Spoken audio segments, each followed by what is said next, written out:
ఏ రోజైతే ఒక సైనికుడు సైన్యంలో చేరాడో ఆ రోజే తల్లి కంటే, తండ్రి కంటే, అందరికంటే దేశమే ఎక్కువ అనుకొని చేరతాడు సైన్యంలో.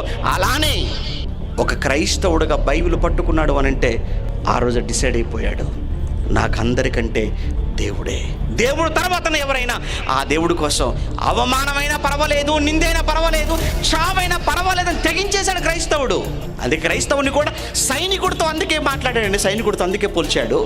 అక్కడ దేశం కోసం సైనికులు ఎలా ప్రయాసపడుతున్నారో ఈరోజు మన దేశంలో ఉన్న ఎవడి 4 దిక్కుల మధ్య ఉన్న భారతదేశంలో ఉన్న నాతో ఉన్న నా సహోదర సోదరీమణులను వారిని మంచి మనుషులుగా మార్చుకోవాలి, వాళ్ళ మానవత్వాన్ని నింపాలి అనే ఆలోచనతో క్రైస్తవుడైన వాడు ఇక్కడ కష్టపడుతున్నాడు, ఇక్కడ శ్రమ పడుతున్నాడు, ఇక్కడ ఎన్ని నిందలైనా భరిస్తున్నాడు. ఎందుకు తెలుసా? మీ మీద ప్రేమ, మీ మీద ప్రేమే, మీ మీద ప్రేమ బలవంతం